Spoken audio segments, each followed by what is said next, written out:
Hey, beautiful. Good morning. Good morning, everybody. Thanks for jumping on. And if you're jumping online, please let us know so we can say hello. Um, Today, I think it's episode number 5, Wisdom Wednesday. So I'm really excited to have this chick on this morning. Beautiful Nat.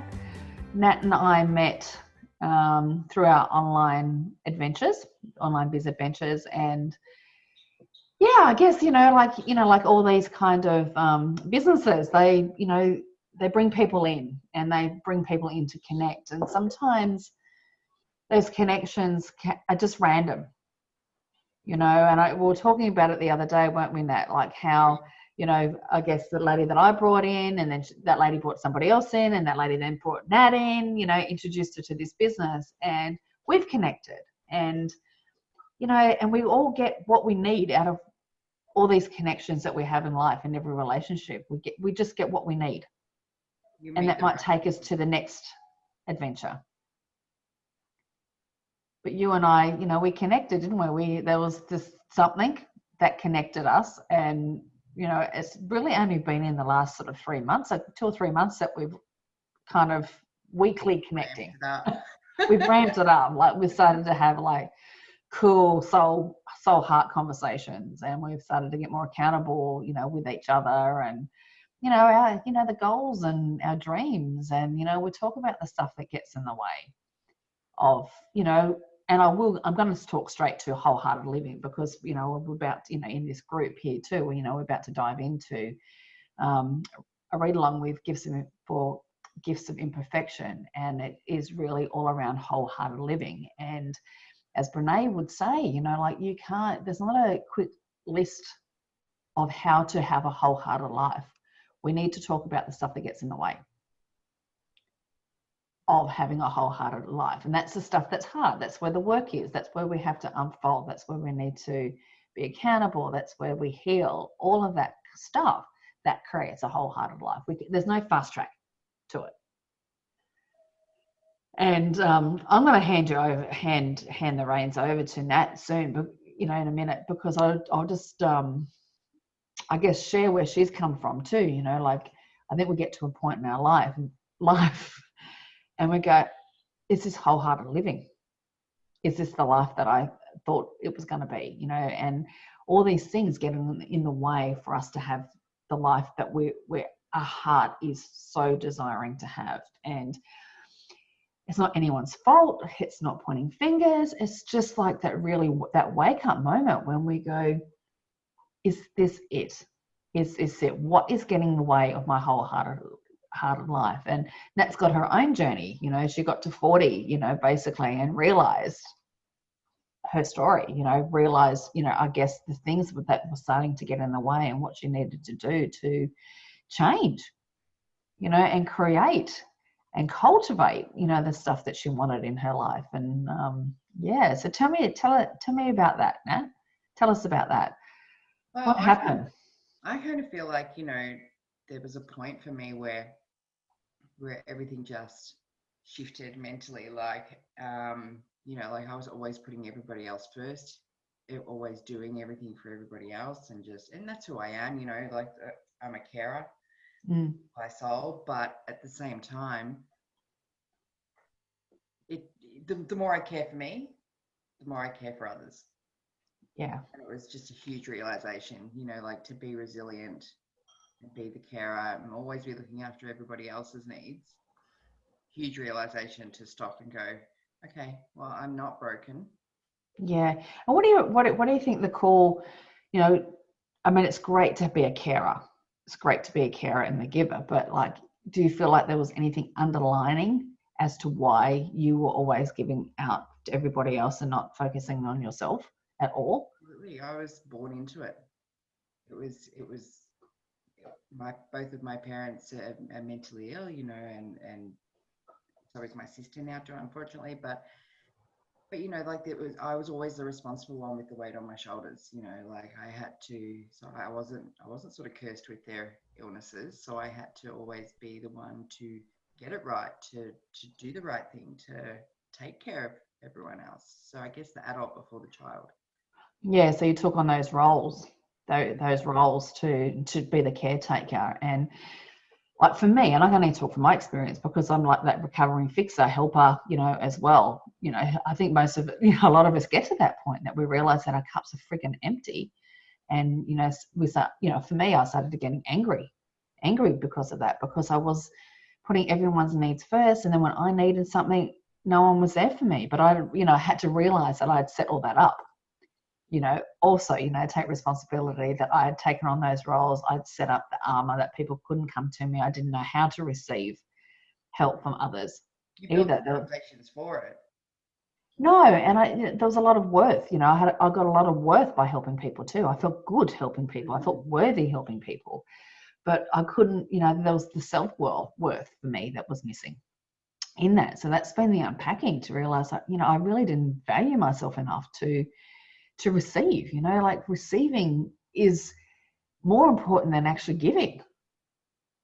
Every time I crack open, my heart these days, like every single time, it comes back down to like old patterns of not being enough, and fixing those patterns of not being enough. Every time I fix something, it just, my heart explodes even more. Yeah. It's the healing journey, isn't it? Yeah. And there's a Rumi quote, which I love, and it really, really lands with me, is that we're not here to seek love. We're here to heal the love, everything that's not love within us. And that just, and that's the ripple effect. You project out. Yeah. Essentially what you want back. Yeah. So the more essence that has. The more essence it has when it comes back. But it takes healing, so much self-healing and self-love to even start to get that roll back in. Yeah, and like Brene talks to, because I've been reading the gifts at the moment, and she talks to, can we love others more than we can love ourselves? And I guess there's no wrong or right answer here. Like and I sat with that as well, and I went, well, can we? And I'm like, well, I think we can. However, I think we can love others more than we love ourselves if we're willing to have that mirror back into us to heal. Like when I look at kids, like, and how Connor's taught me to, learn to love, that, unconditionally, and there's still conditions there because I'm still learning, and, like he's taught me how to love differently, but I've had to use that too. That's like the gateway in.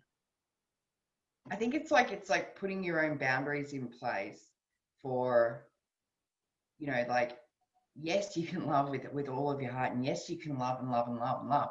But where does it come back for yourself? Like you said, when you look in the mirror, if the best thing that I'm ever saying to myself is what I'm saying to you, like, how can you improve that? Say that again. So if the best thing that I ever say to myself in the mirror is what I would say to somebody else, is that good enough? I don't know. Is it? Is that good enough? Probably not, because I don't, and I'm learning to love myself. Yeah. Enough to be able to see my reflection, this is what I'm giving on, and I'm always giving a better reflection to everyone else.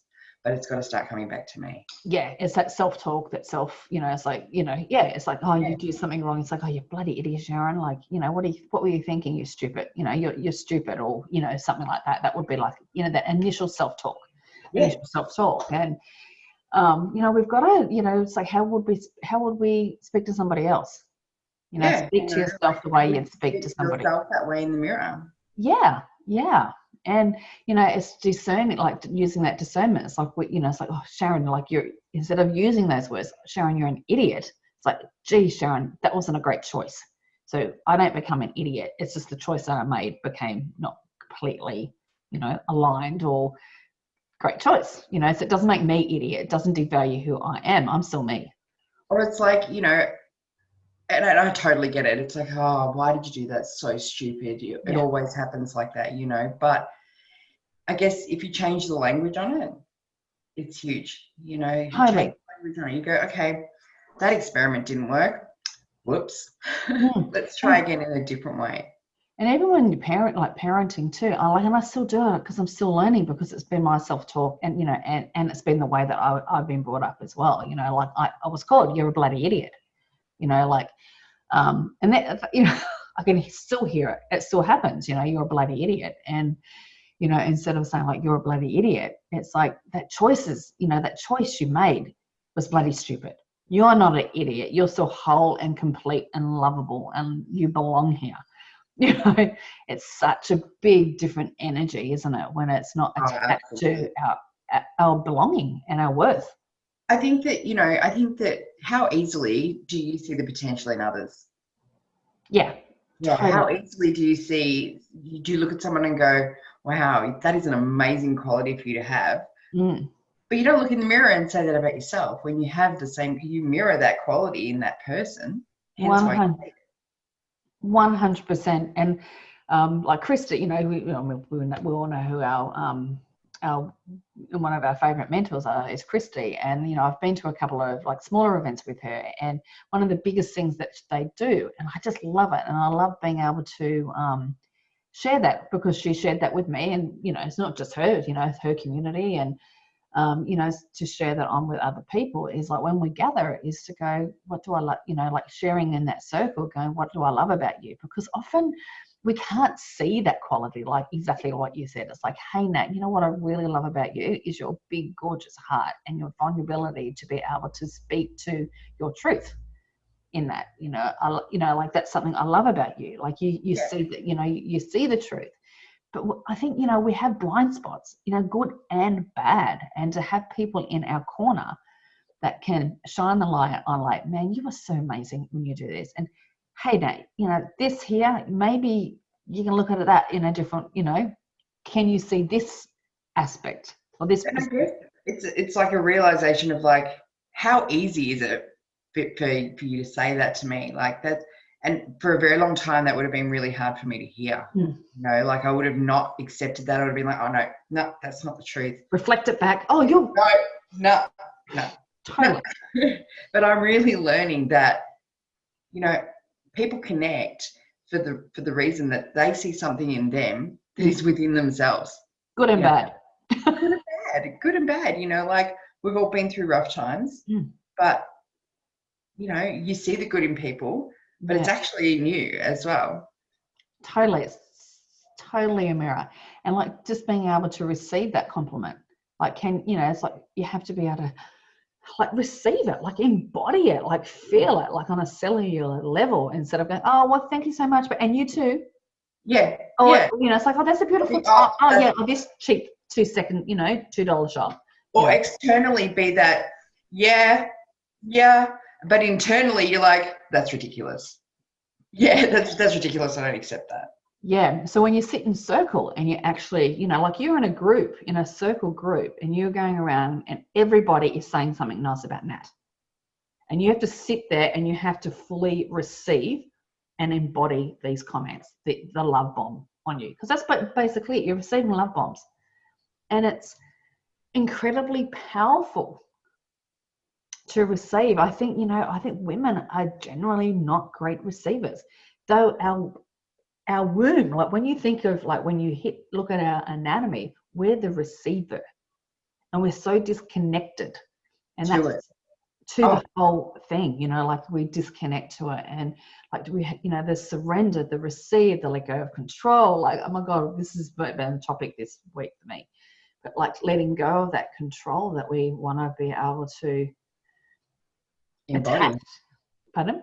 Embody. And that 100%. Like it doesn't happen overnight. No, it's like one book. It's like steps of courage and steps of unlocking and unraveling and breaking your codes, and just it takes a long time to see things in a different light. Yeah. Absolutely. But to me, that's a part of stepping in the ring. Yeah. Totally. And owning our story. Absolutely. There's a huge shift in going, it's time to actually invest in me. Yeah. Without the guilt, the guilt. Yeah. Without the guilt, without shame. as a mother, like for a mother to take herself on retreats, leave the country. Like when I went to Bali on my first Womb Wisdom basically retreat, I nearly vomited in the car on the way to the airport because I had so much guilt and fear of leaving my country, going somewhere foreign, and being, like, I felt like there was all this loathing that was coming up, this selfishness, like I'm spending this money on me, I'm not spending on my family, I should be doing this for them, I should be doing this for them. Everyone should be experiencing this as well, and like, you know, my family should be, you know, using this money on here. Why do I deserve this? Oh, and I have to ask for help and support to look at, because while I'm gone, you know, there's stuff at home that I need to ask for support for others to fill my roles while I'm here. So like that, you know, and I know, you know, and I thought I was going to vomit. I'm driving up the highway 100 kilometers. I'm like, I'm going to vomit here. I'm going to vomit here. Because I had so much mum guilt, you know, and we're just, it just blows my mind. Plus you think about all the times, you know, all the times in your life that would have turned you around and sent you back home. Oh, look, 100%. You know, I mean, we just were brought up in, you know, our culture beforehand, you know, when women, you know, we're the nurturers, we should be staying at home, we should be looking after the family, and, you know, we are to be selfless. You know, our kids are first, our husbands are first, or partners first, you know.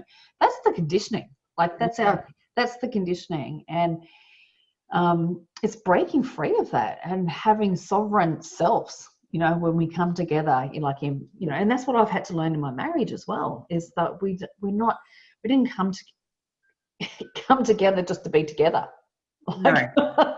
Like we complete individuals, and we're on our own soul journeys, like individually, together, as a mum and dad, you know, as, you know, still daughter, still a son. Consciously and impacting people. Hold on, let me just mute me. I don't know if I can. Bailey. Oh my God.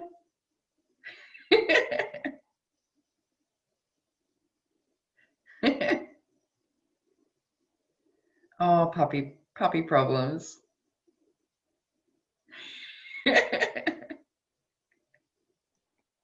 Hello. Hi. And the thing is, that particular room, he sounds like he's a huge It didn't dog. even sound like a dog. It was just like the roar.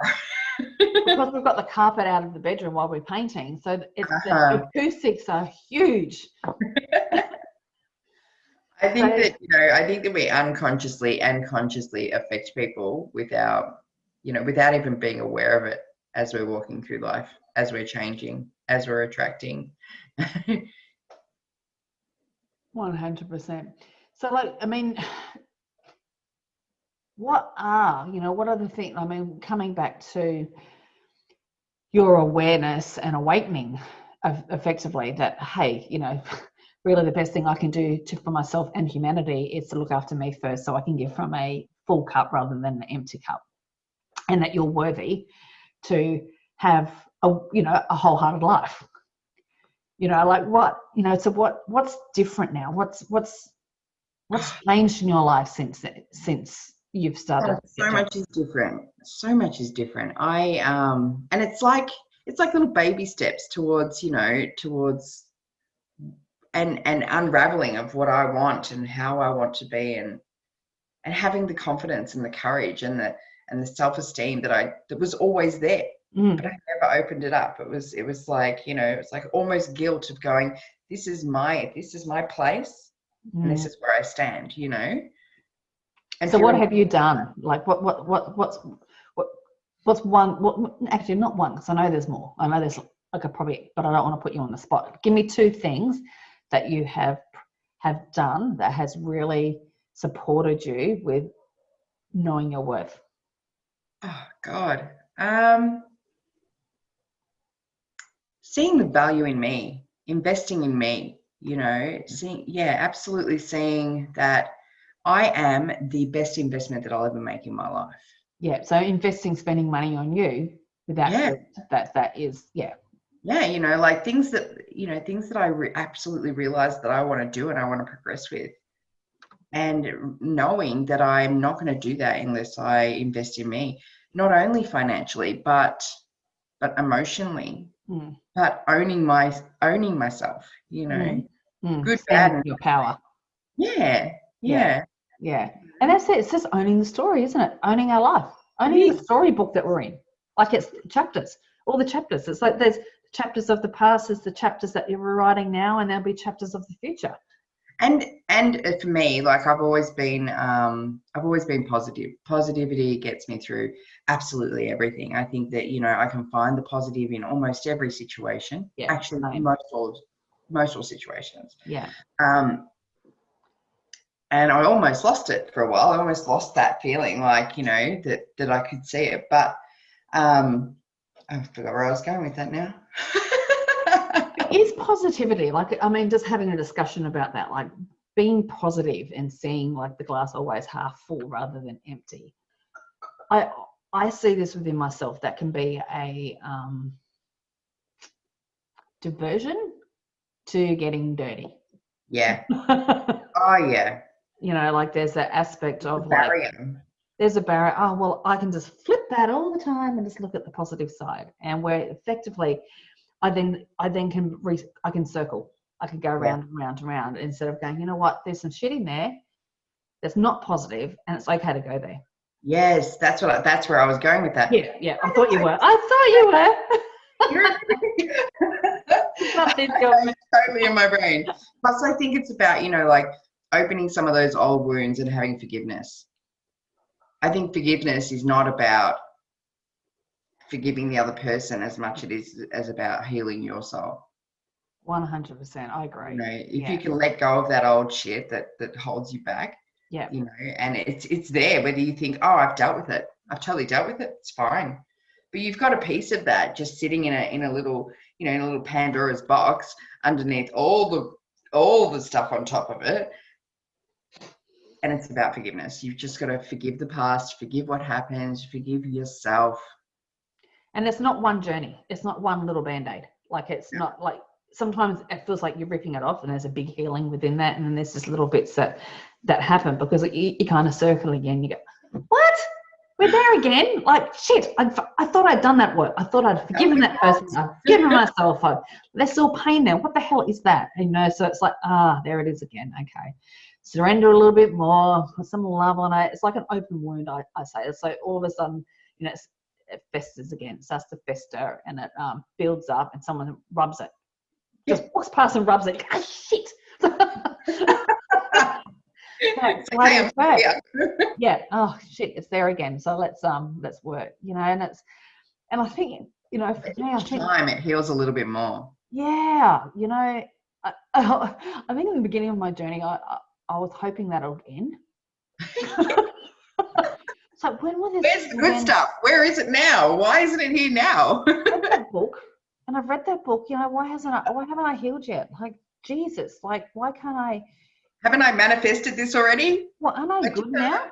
Aren't I worthy now? Like there's so much aspects of that, I think, too, in the PD world. It's like you read this book and then you'll become worthy or whatever. Or you'll become a guru in this or that, or yourself. You'll become a guru in yourself. I don't think that's ever going to happen. I think that is a life journey. Me too. And me too. It was really interesting watching Brene this morning, and she was talking about the 10 guideposts that we'll be breaking down when we, you know, jump into that book. And like seeing that book was written over 10 years ago based on her research. So, you know, this is research before then the guidelines, and then, you know, 10 years on. And the question was like, have any of the guideposts changed? Like, should we be amending them? Assessing them or adding anything more to them. And it was just like, it was one of those beautiful things that that I really got from her. And I guess that's why I love her so much, is that those guideposts have not changed in 10 years. And call it 15 years, because there would have been research before that. 15 years, those guideposts are still the same. And considering we're the place that we're in right now, like in the world, you know, they're so relevant. They are so relevant to right now as well. And And what I got from that is like she's a book, she's a mum, she's an author, she's, you know, what a researcher, you know, all that kind of stuff. And she's shared what she's found, you know, with the world, with us. And what was I going to with that? Now I need your help. Yes, they are guideposts only. They're not the way. They're a guidepost to find your guide within you. Yeah, they're just trackers. They're just like, yeah, okay, I'm here. You know, can I go a little to the left? Can I go a little to the right? Yeah. But all these things that you just it's the cultivation of it, and it's not just, you just don't do one day. All of those guideposts, it's every day. It's not like, it's not. Sometimes you don't even realize that you're doing these things or changing these things. You're just evolving. Yeah. And who do you want to evolve to be? Like, essentially, at the end of the day, how do you want to evolve? Does it sit in your epicenter properly? Like, does it feel good? Is that your whole heart? Your whole heart. Yes. Is that something that you go, oh my God, this explodes my heart? Yeah. In the best possible way. Yeah, exactly. And that's, you know, the gifts of imperfection. That's where the gifts are. I'm not perfect. Oh, I know. And I remember someone saying to me, "Have you got perfection issues?" I went, "No." No, why? No. Why would you say that? I'm fine with not things like being perfect. Well, hell, I wasn't. That's my struggle. You know, that's been the unraveling. It's like, there it is. Yeah. Okay.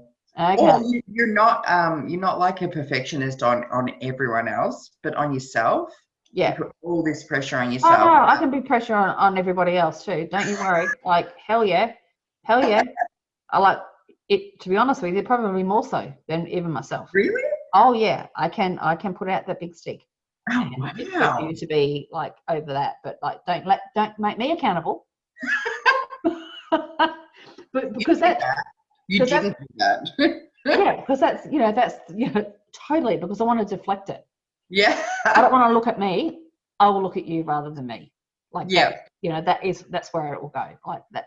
But it's in all aspects, like it's not just one. It just goes. That's my truth. And like just owning those aspects of ourselves, like, and awareness and realization as well. Like, some of these things, like the roles that you live in your life, you may not even be aware that you're doing it. Like you said, somebody says to you, do you have a perfection issue? No. But then when you actually open your eyes to it and go, actually, maybe I've got a small problem there. Maybe a little bit. Then you start to open up to how can I change that? How can I be a better version of that? How can I? Why? What is the coreness as to why I need to be that? Yeah. And I could talk to that for another hour. As to why that was there. Like truly. Oh yeah.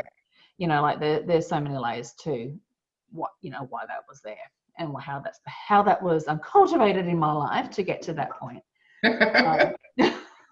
I'm a recovering so many things. Oh gosh, me too. Me too. So many. That's a great line. I'm a recovering fixer. I'm a recovering carer. I'm a recovering me. Yeah, I'm a recovering number, fixer, procrastinator, gossiper. A gossiper. I don't do that now, but that's still, that's where I was, because that's where the worth issues, came. Like that's. Or the shiny object syndrome. It's like, look at that. Look at that. I'm definitely recovering from that. I'm a blamer. I'm a blamer. Like truly. And Brene talks about, she's got those beautiful, I think there's a cartoon on it where she drops coffee in the morning and steams away, and it's all it's her husband's fault. She had to went to bed late, and I'm like, that is me. I instantly can go there, and I go, couldn't possibly be you. Like, no, I forgot to put the coffee cup on the bench, not anybody else. Like it's just but and I was thinking about that. What do I love about Brene? And I'm like, what? She gives me the courage to speak to this shit. speak to the realness of me, you know, and because she does too. And like, and I It's think, because you have aha moments though as well. Like you go, oh my God, yes, you know. So then you get inspired to go, well, actually, I relate to that. She's I relate to that on every level. That's me too. I'm not going to hide from that because you've got the courage to admit that that's you too. Yeah. I'm going to have the courage to say, yeah, me too. Yeah. Yeah, me too. Got this. Yeah. Like it's not like, because, you know, we talk about shame, like that is shameful. Like, oh my God, how shameful, how bad will I beat myself up to say that I will put so many more expectations on you. You know, like how that's really shameful because that's not the right thing to do. So I better not speak to that. I better not admit that is part of my trait. Yeah. There that I can do that, and because it's it's shameful. You feel embarrassed. You feel like you're not worthy enough. Like all that stuff will come up. It's not good. It's also the pressure that you put on yourself that society puts on you as well. That you go, okay, I must fit in this box. Yeah. Because this is who I am. This is what I do. Yeah. People expect this from me. Yeah. That doesn't mean that's my purpose. Yeah. And it doesn't mean that it's not okay for me to go, you know what? Things are changing. Yeah. I don't feel that way anymore. No, I definitely know that my views and stuff change all the time. And to be really fluent with that now, like really, fluent with. Plus, dealing with the backlash that you get from that. I'm okay with that now. Like, yeah, I'm getting more okay with it. But it's like, you get that backlash and it's like almost people are surprised that something can change in your pattern of life, that you can change your opinion on something. And oh my God. Yeah. Oh my God, I used to judge people like so badly because obviously a bit of a reflection. But I used to judge like last week you were like you believed in God, now you believe in Buddha, and now, like how can you change? Like these things are so like deep within, and now you're over here. Like oh my gosh, I used to really judge people. And like when you think about entrepreneurs, they're jumping everywhere because they have a shiny light and something else excites them. And, they've changed their views, they've changed their directions and all that kind of stuff. And it's like, hell no, baby, that's part of the journey. Yeah. If you ain't changing, I'm worried because you are stuck in the freaking mud. Yeah. That's where I look now. Once you become aware of those things, like, for me, awareness that I was living in this box. Hell yeah. These were my walls. This was my safety zone. This is where this is where it's okay if I'm in this box. Yeah. But hell no. Hell no. Everything exciting is on the outside of the box. Yeah. I agree. Okay, so where are we? And half an hour. We've gone over half an hour. So we might wrap this up. This is awesome. We could talk for hours, as we know we do. And we can just sit here forever and talk, but I'm conscious of people's time. I don't, so if you're jumping on the replay, please, oh, hello. Oh, sorry. Alyssa's on. Hello, darling. She's had to run. She's had to run as well. I haven't seen all the comments come up. That's weird. So catch the replay. I guess, so to wrap this up, if there's any, because people want, we tend to want a clue. We want a, what would you leave people with? If there's a sentence that you'd leave people with as they're waking up. Wow, that's a hard one. Maybe not the right word, but trust your intuition. What does your gut say? The nudges, that whisper inside that's kind of angry. Follow the best advice that you give to the person that you love the most. I love that. What is the best advice you would give to the person you love the most? Follow that. Oh my God, that is the best. That. I love that. Do you say that often? Yeah. It's perspective for me. When I have the fear around, am I worthy? Am I worthy to step outside of the box right now and do that and have a bit of faith in myself? What would I tell my sister, or what would I tell my best friend, or what would I tell, the people that are most important to me? What would I tell them to do? Would I tell them to believe in themselves? Hell yeah. Exactly. Yeah, I know. Oh, that is beautiful. I love that. I love that. Well, Nat, thank you so much. Thank you. This heartfelt conversation. Always a pleasure talking to you. Yeah, ditto, honey. Ditto, honey. So much love. Like, truly, let us know what your takeaways were in this live or in this recording, because you could be watching this on YouTube, you could be watching on Nat's page, or wherever you might find this little recording. Yeah, let us know. Send us a message. Send Nat a message, and sprinkle some love on Nat to say thanks for sharing her heart with us today. It's really powerful to witness somebody in their story, and so thank you for those who are witnessing also. Yeah, thank you. And thank you, Nat, for sharing, because it's the ripple. It is the ripple. So much love. So much love. We'll catch you soon. See ya. Bye. Bye.